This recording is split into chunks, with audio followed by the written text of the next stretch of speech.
Apple is entering its Ultra era because we're getting new reports on something called the MacBook Ultra, which would have a touchscreen and go a step beyond what you get in a MacBook Pro. And right now, in the world of Macs, a lot is changing. There's no more Mac Pro with the tower. Apple stopped selling that. Several other Macs are on back order, some are sold out.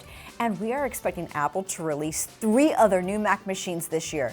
So before Apple adds one more Mac to the pack, let's go over the latest reports on what Apple's working on so you know if it's worth waiting. I'm Bridget Carey with your favorite show on all things Apple. This is One More Thing. We just got a bunch of new MacBooks this spring. Everyone's gushing about the cute and cheap MacBook Neo, but the MacBook Air also had a better processor put in with the M5, and the MacBook Pro line now has new M5 Pro and M5 Max chips. But there could be an even better MacBook coming that is christened with the name Ultra. Bloomberg was first to report that a MacBook Ultra is the next big laptop design, and Macworld has a source saying the same thing. This MacBook Ultra would be the first Mac with a touchscreen, and it's expected to be thinner and lighter with an OLED display, and the top of the screen would have a dynamic island pill-shaped cutout on top that animates, just like your iPhone does. And it would ditch the notch design. So before we even get to the M6, there are other Mac machines not even fitted with the M5 yet. Let's start with the Mac Studio.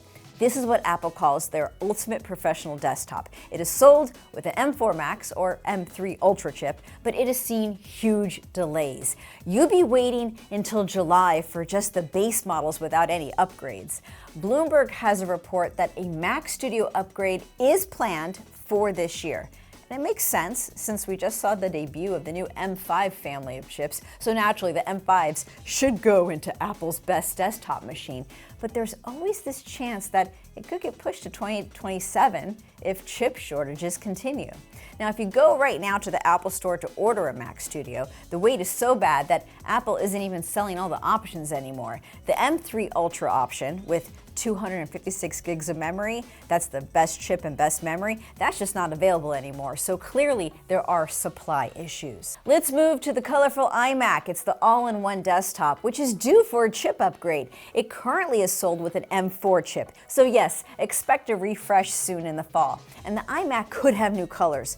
Bloomberg's Mark Gurman reported Apple would give the iMac a refreshed color palette. I do hope the colors stay vibrant and bold because the world needs more happy computer colors. Moving to the Mac Mini. This little fella is hard to get if you want all the upgrades. The desktop machine has the option for an M4 or M4 Pro chip, and it is super popular because it's powerful and affordable. I mean, it's affordable when you're not getting a screen or a keyboard or a mouse, but you know, folks were rushing to buy this Mac Mini to run AI tasks with tools like OpenClaw.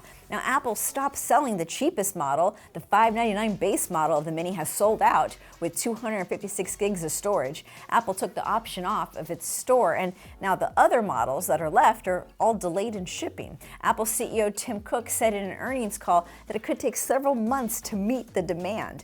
The $799 model is now the cheapest, and it has a 1-month shipping delay. And if you bump it up to an M4 Pro chip, it's going to push the wait time to 12 weeks. You might as well just see if Apple releases a new M5 and M5 Pro model. We already know that Apple is going to be manufacturing the Mac Mini in the US later this year. Apple announced it's making Mac Minis at a new facility in Houston. Please let me know in the comments what Mac upgrades you're interested in the most, and if you were able to snag a Mac Mini before the rush.